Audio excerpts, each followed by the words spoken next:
Questions hold incredible power. Yet, like all forms of power, there is always a cost attached. When you wield questions to shut people down, you turn into someone who manipulates others. When you use them to help people discover truth, you become something like a philosopher. Consider Socrates. Here was a man who never walked away defeated from any argument. This wasn't because he always had the correct answer. It was because winning wasn't what he showed up for. Everyone else wore themselves out trying to prove their viewpoints were right. Meanwhile, Socrates just kept asking questions. Every question worked like a sharp knife, slicing through reasoning until arguments fell apart from their own flaws. He never raised his voice. He never tried to show off how intelligent he was. His tools were silence and clear thinking. These are weapons that most people lack, the patience required or the self-control needed to develop these skills. Right now, I'm going to share 5 questions with you that people call the Socratic Method. Once you learn this technique, you want to simply win arguments. You'll have control over discussions, circumstances, and even individuals. However, keep this in mind. This kind of power isn't meant for people who just want everyone looking at them. It belongs to those who want true mastery, control over other people, but also control over your own self. Before I explain these 5 questions, we need to explore why asking questions always beats getting into arguments, and what makes these 5 questions so incredibly powerful. Whenever someone presents an argument, they re-showing their hand. They reconstructing a tall tower made of words. Yet any tower can come crashing down. When you pull out just one brick from the bottom, the person asking questions doesn't bother building towers. Instead, they start digging. They dig straight down to where beliefs begin. Once that foundation crumbles, everything above it comes tumbling down too. A question seems like nothing, but it holds the weight of reality. You can end up on the losing side when you read the one asking. Making a statement means you might be incorrect. An honest question can never be incorrect. Now here is where the psychology gets interesting. Making arguments puts people on the defensive. Asking questions gets people thinking. Socrates figured this out. He recognized that our egos constantly want to feel correct. Rather than challenging that ego directly, he let people sketch out their own belief systems. Then when they traveled to the edge of that map, they found out the ground holding them up was nothing but loose sand. His goal was never about coming out on top. It was about freeing people from false ideas. Part 1. What is your evidence that this is actually true? It seems straightforward, almost like it couldn't hurt anyone. Yet this question plants the seed that brings everything down. Every person holds beliefs, but hardly anyone really understands why they believe what they do. The majority of beliefs get passed down, get copied from others, or get soaked up without thinking from whatever everyone else thinks. I picked that up somewhere.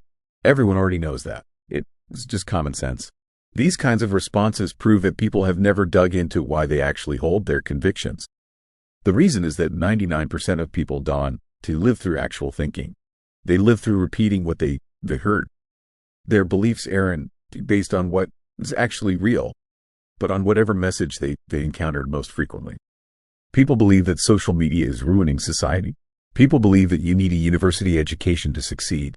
People believe that more money equals more happiness. However, the moment you ask them, what is your evidence that this is actually true? They come up empty. When someone can back up where their belief came from, they start doubting their own judgment.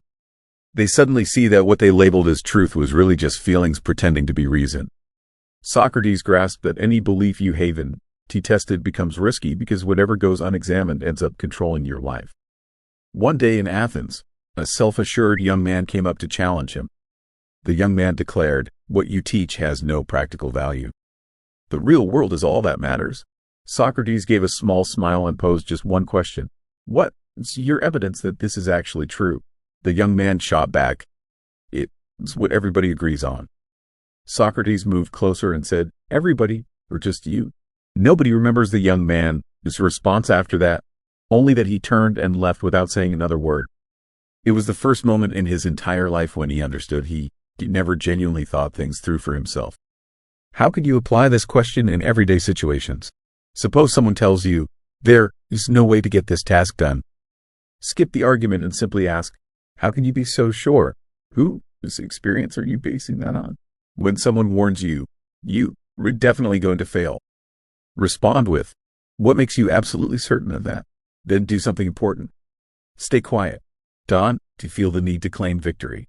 Silence cuts more effectively than any words you could say because it makes people actually listen to their own internal voice.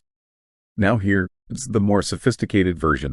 What conditions would need to exist for that statement to be wrong?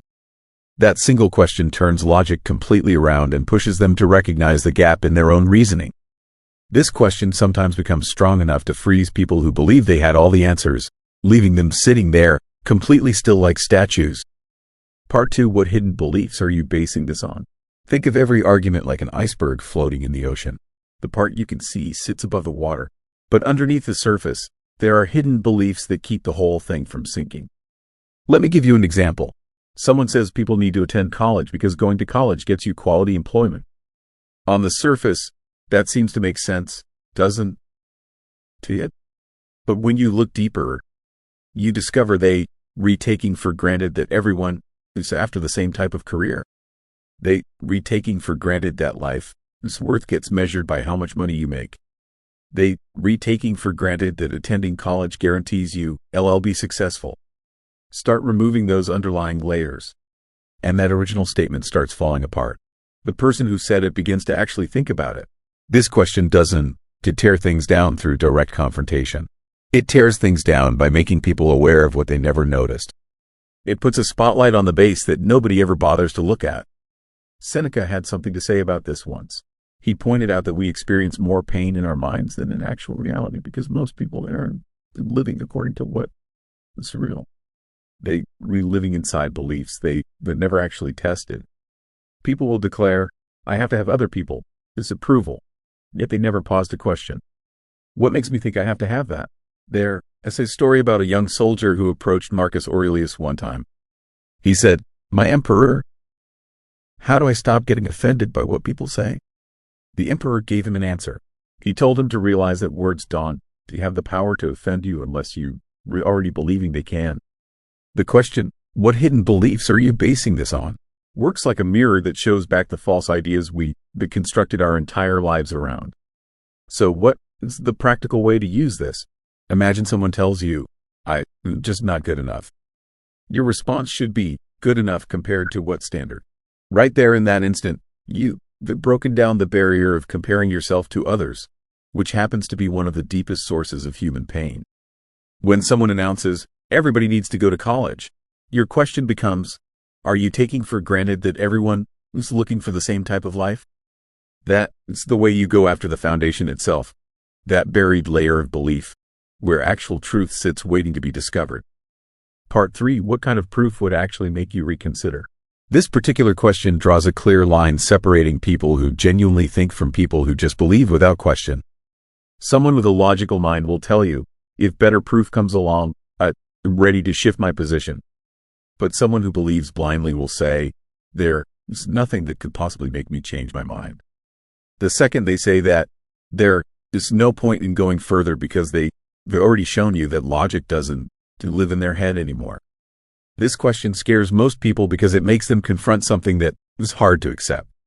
When no amount of proof could possibly shift their viewpoint, it means they stop thinking entirely.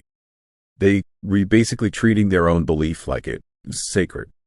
Test this out in an actual conversation. Let's say someone claims, cryptocurrency is nothing but a con game. You respond with, what kind of proof would actually make you reconsider?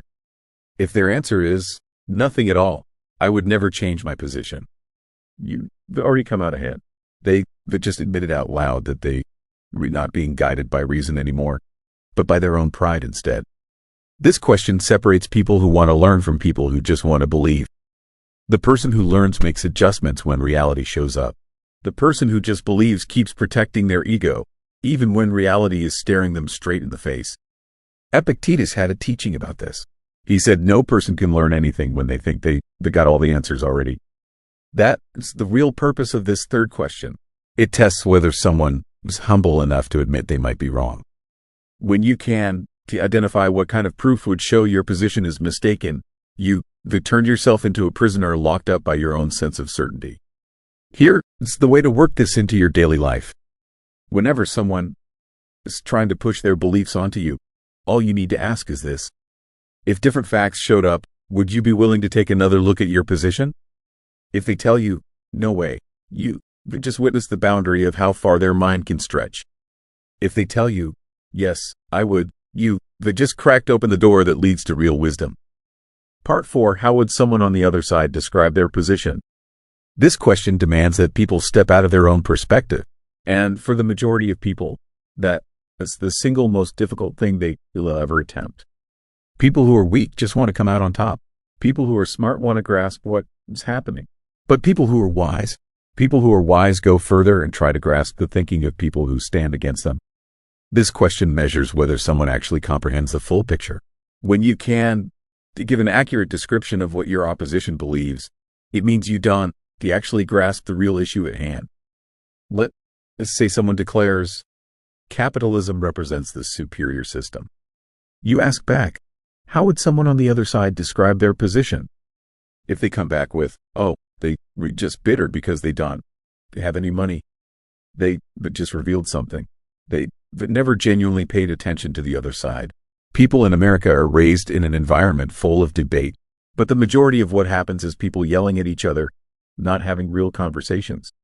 This question teaches the lesson that Marcus Aurelius once shared with his son. To grasp another person is reasoning better than that person can explain it themselves. That represents the peak of wisdom. Think about this scenario. Imagine a conversation happening at a traditional military training school where the topic is discipline and following orders. A junior officer gets to his feet and makes a statement. He says, the military system treats everyone fairly. Anyone who violates the regulations faces consequences. At that moment, a more experienced instructor shifts in his seat and poses a question. He asks, but what if the regulation you following was created by someone who wasn't fair to begin with? The entire room goes completely quiet. That right there demonstrates what happens when you shift someone's viewpoint. It reveals an exit they had no idea was even there. What is the practical application in your own life? When you find yourself in a political disagreement, resist the urge to immediately fire back with your counter-argument. Instead, ask this: if you'd been born in a different nation, would your beliefs still be the same? When you dealing with a personal disagreement with someone, pose this question: if our positions were switched, what would be going through your head? A single question has the ability to thaw out an entire frozen conversation because it connects with something that goes beyond pure logic. It taps into the ability to feel what another person feels. Part 5. What would the world look like if everybody adopted your way of thinking? This represents the finishing move, the question that pulls an argument down from abstract concepts and plants it firmly in the real world. Somebody claims, individuals should have the freedom to act however they choose so long as they not causing harm to others. That sounds like a noble principle, right? But then you ask, if every single person actually lived by that standard, who gets to determine what causing harm actually means? What about damage to someone's feelings? What about consequences that show up years later? All of a sudden, that attractive concept starts breaking apart because it can hold up when you push it to the edge of its own reasoning. Socrates had a name for this technique. He called it reductio ad absurdum, which means taking a belief as far as it can possibly go to find out if it remains solid. Marcus Aurelius put something in writing once. He wrote that what is correct can just be correct for you alone. It has to be correct for everybody. An idea only carries real weight when it can be applied universally. When a principle falls apart the instant you extend it to all people, that is not genuine truth you looking at. That is just selfishness wearing a mask. When somebody tells you, come on, don't worry about it, I only stretch the truth a tiny bit. Your question should be, if every person stretched the truth just a tiny bit, would anyone still be able to trust anyone else? When they justify themselves by saying, I did it because it's what everybody else does, hit them with this. If every single person used that same reasoning, who would be brave enough to be the first one to break the pattern? This question functions like a mirror. It shows back the results they don't want to look at. And when they see that reflection, the false sense of moral ease they were feeling gets completely destroyed. Part 6. Advanced Tactics. Number 1. The strategic use of silence. Once you pose your question, don't say another word. Allow the silence itself to do what needs to be done. Silence creates pressure that makes the other person confront their own thinking. The majority of people find this unbearable. That It's why they hurry to break the quiet. And when they do that, they end up exposing things they never intended to reveal. Number 2, the loop of clarification. When someone gives you an unclear response, ask them this: could you break that down a little more for me? Then follow up again. And keep following up. Continue the loop until the moment arrives when they figure out they don't really comprehend their own position. Number 3, the trap of asking for examples. Request something specific and real. Can you give me an actual example of what you were talking about? Pay attention to how sweeping declarations start to fall apart the second they need to connect with actual reality. Number 4, the check for consistency. Point out that earlier you stated this particular thing, and right now you are claiming this completely different thing. How do these two statements work together? Nobody can keep running from logic indefinitely. Sooner or later, the contradictions in their own words will trap them in a corner. Part 7, the art of defending yourself. What to do when someone turns this method on you. If you notice someone starting to use the Socratic method against you, to get defensive or angry, try to understand what is actually happening. They are not launching an attack on you personally. They re-examining whether truth exists in what you re-saying. Keep your composure and respond with something like this: that is actually a really good question you re-asking, but I'm curious what your own perspective is on this topic. Force them to step out from the safety of just asking questions and restore some equilibrium to the discussion. And here is something crucial to keep in your mind. Not every single conversation needs to be driven by logic. Certain situations exist where the Socratic method simply shouldn't be applied. When someone is experiencing deep pain or intense anger, pure reason doesn't have the power to heal emotional wounds. When you talking to someone who has authority over you, like your boss or your teacher, they might interpret your curiosity as you challenging their position. When that's a situation requiring a fast decision, getting too caught up in analysis prevents you from taking action. And in your close personal relationships, questioning things too frequently starts to feel less like you re-listening and more like you constantly judging them. Someone who truly embodies Stoic philosophy doesn't just understand how to express wisdom through words. They understand the right moment to use those words. Part 8, bringing this into your daily modern life. Number 1, at your job, rather than giving direct orders like, here is how you need to do this, try asking this instead: what potential problems do you think we do run into if we took the opposite approach? You are not just getting information back, you rebuilding trust and getting everyone on the same page. The reason is that people feel more committed to concepts they played a role in developing. Number 2, when you reselling something, avoid trying to force people into anything. To apply pressure. Start with genuine interest in understanding. Ask something like this: if nothing changes from how things are right now, where do you see yourself ending up half a year down the road? The question that really works doesn't try to convince anyone. It helps them see things clearly on their own. And that kind of clarity does a better job selling than any amount of persuasion could ever accomplish. Number 3, when you raising kids or teaching, rather than raising your voice, try this question: what do you think the result will be if you choose to do that one more time? That pause where they actually think about it is the exact spot where growing up really starts. This isn't about controlling them. This is about helping them wake up to reality. Number 4, in your romantic relationship, when conflicts start heating up, to ask questions because you want to come out on top. Ask questions because you want to bridge the gap between you. What's the main thing you need from me right now to feel like I'm really listening? Because there are times when it is not logical reasoning that rescues a relationship. It's the ability to understand each other as feelings wrapped up in the form of a question.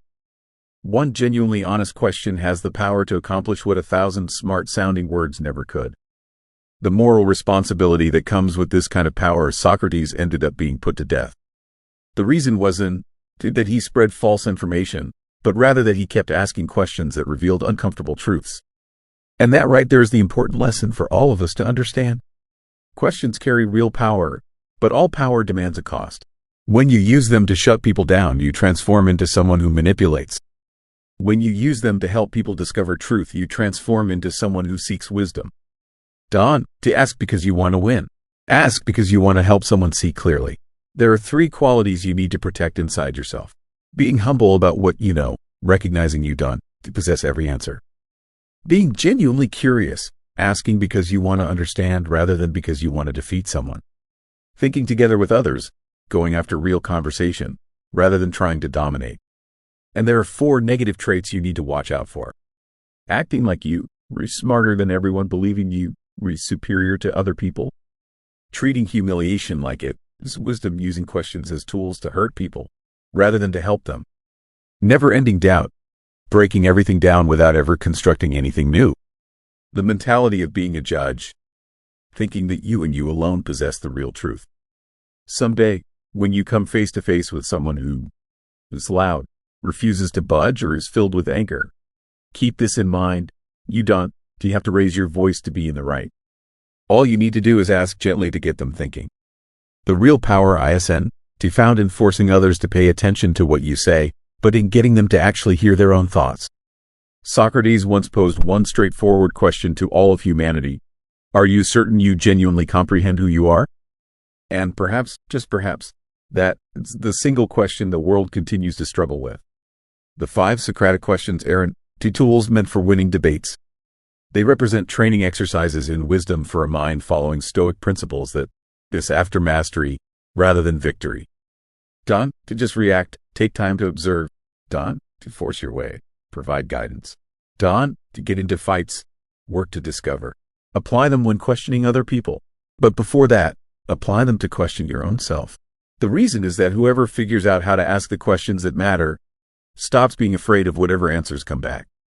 And if you have made it all the way to this point, you are already part of an uncommon group, people who are searching for what is true rather than searching for approval. So, if what I shared here resonated with you, drop a comment down below using these 3 specific words. I choose awareness. Make that your personal pledge to live your life, to keep questioning, and to keep developing with the peaceful strength that comes from a Stoic mindset. And if this path we on inspires something in you, hit that subscribe button, pass this along to others, and let us continue creating a world where wisdom carries more weight than all the noise around us.